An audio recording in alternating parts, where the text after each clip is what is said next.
This is Amud Yomi Gemara in Shabbos. Daf Mem Gimel Amud Aleph. And we're holding on the very bottom of Mem Beis and Beis. 2 lines from the bottom, Kashas of the Gemara. We just finished answering. Rabba taught us a chilek between taking a kli and catching a freshly laid egg versus covering a freshly laid egg. Now, when it comes to catching the egg, you're saving the egg from a not common form of breakage, and therefore that's not allowed. But to take a non-muksa item, to save a muksa item in the normal fashion, that is allowed. Ace ve'as rabba, 2 lines from the bottom. You're allowed to put a kli under a fire to catch sparks.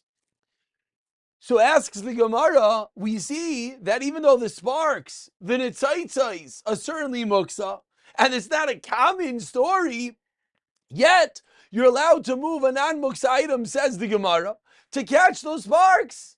So asks the Gemara, how is this case any different? Says the Gemara, sparks are also common. So it's not a kasha, because when it's common, we said you're allowed to save it. We move over to Mem Gimel Amud Aleph and ask the Gemara further. You're allowed to put a bowl on top of a candle, a lamp, in order that it does not set fire to a beam on top of it. So again, another story that's certainly not common. Ask the Gemara, it's a house with a low ceiling. So again, it's a common form of damage. Ask the Gemara. The Mishnah says a beam that breaks. You have a broken beam, so you're allowed to support it with a bench, with the side of a bed. So again, ask the Gemara, what do you see? We see that it's not common, and yet you're allowed to take something that's not muksa to save something that is muksa. Answers the Gemara, he's talking about new beams, which often break the first time you put the roof on it, because we don't know if the beams are strong enough, therefore it's common. Ask the Gemara further, you can put a kli under a drip on Shabbos. Again, leaks aren't common. Answers the Gemara, and hopefully by now we're getting the hang of it. A new house with common leaks. Rav Yosef says Rav Yosef, the following is the reason of Rav Chisda, who says you're not allowed to place a kli underneath the hand to receive its egg, is why? Says the Gemara, a nayab shot. The first shot was what? You're allowed to take something to save in a common, but not in a not common way. Says Rav Yosef, shot number 2 in Rav Chisda is mevatal kli beichanai, that if you take an item and the new egg falls on it, you're making this kli not have a usage anymore, because now it has a muksa item on it, and you're not allowed to nullify a utensil from its usage.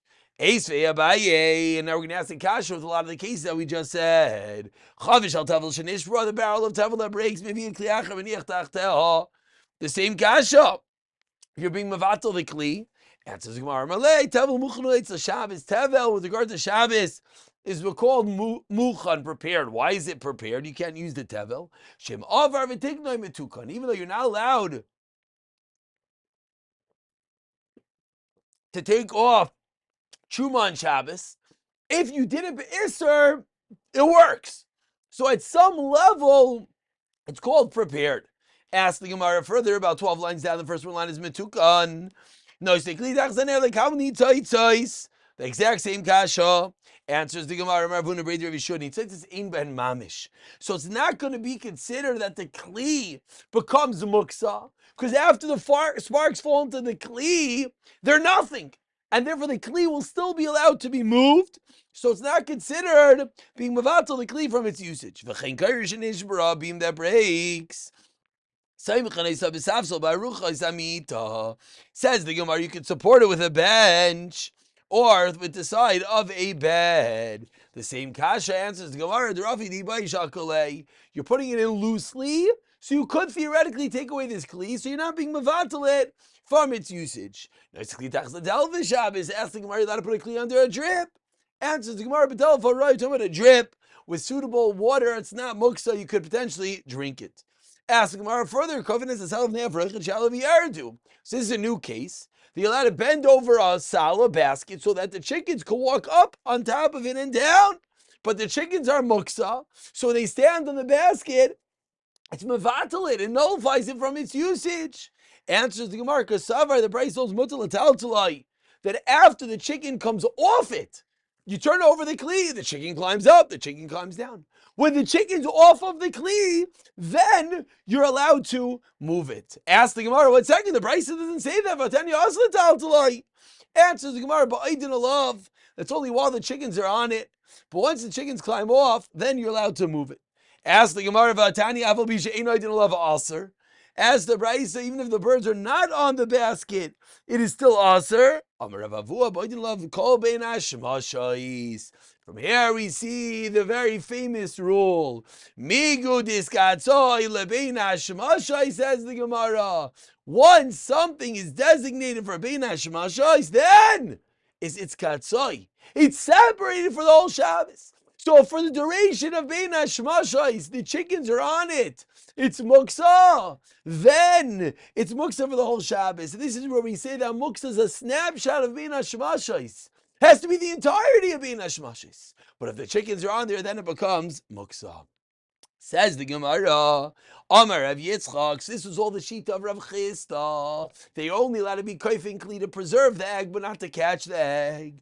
Comes like Rav Yitzchak, 2 lines from the white lines, and he argues and he says, just like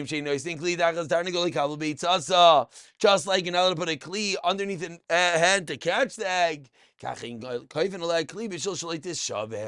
you're also not allowed to turn over a kli so that it should not break. He says both cases are aser. Rav Chisda said you're allowed to cover it over.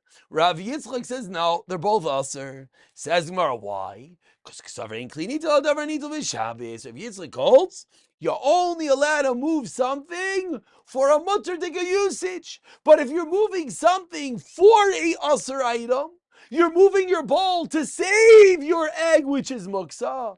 That is aser. So all the aforementioned questions, the drip and the sparks and the beam, in all these cases, what do we see? That of course you're allowed to move it. And answers the Gemara of Shani V'Tzarech Mekaimai, that the way they answer up all the Braisais, all the Mishnayos, that the case is talking about where you need the place for the non-muksa item, therefore you're allowed to move it.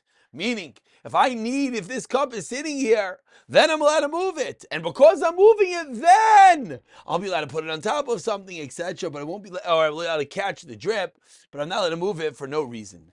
Tashima, 3 lines into the wide lines, ask the Gemara further. Achas beitza shenolda b'Shabbos. Whether the egg was laid on Shabbos, v'acha beitza shenolda b'Yom Tov. Ein mitaltel, and you cannot move the egg. Lo lekasvus basei kli. You're not allowed to cover a kli with the egg. You can't use the egg to support a bed. Avol, says the Bryce, so what do you do? The egg was laid on Shabbos, you take a kli and you cover it. Clearly not like Rav Yitzchak. Says no, you need the place of the kli, then you're allowed to do it and cover over the egg. Tashima asks Gemara further. Says the Braisa, you're allowed to spread mats over stones on Shabbos to save the stones. Why are you allowed to do that? The stones are muksa. Says the Gemara, the Chazal B'Sakisi, these were stones that they used to wipe themselves in the bathroom. Tashima, another kasha, on top of bricks. Answers the Gemara, you're not actually building with these bricks, and you're just going to sit on them. Tashma, another kasha, it's not to spread over a mat, over a beehive, the sun to prevent it from getting room for the sun, in the rain to prevent to get room for the rain. You just have to be careful, so he's coming latzud. But what do you see? You're allowed to cover over the beehive, which is muksa, with something that's not muksa. Answers Gemara, there's honey in there, and the honey's not muksa. Amrli Ravoka, Mimeshan Ravashi, Tenach Mimaisacham, very good in the summer when there's honey, as we turn over to Mem Gimel Beis. Tika Devash, Mimosek Sham Delega Devash, Maikal Meimar. Answers the Gemara. The two honeycombs that are always left to sustain the bees, in those there's always edible honey. That's when you're allowed to cover it over. Says wait for muksas dinu, but those honeycombs are muksa. Why? Because you're leaving them for the bees. You're not actually going to eat that honey. Those are the 2 rows that you leave with honey for the bees to live. Says the Gemara. Even though you usually leave it for the bees, we're talking about a case where you thought about that you're going to use those honeycombs for yourself on Shabbos. Says the Gemara, what if you didn't do that? Then Aser. So the classical kashi, the Bryce says, you're allowed to cover over the beehive as long as you don't have intention to trap. Lift like today. It should have differentiated. But when you had in mind to keep them for Shabbos, Aser. Answers the Gemara, you have to read this into the Braisa, that even if you plan to use it, you can't have kavanah to trap them. We'll stop over here, pick it up from here, B'siyata Dishmaya.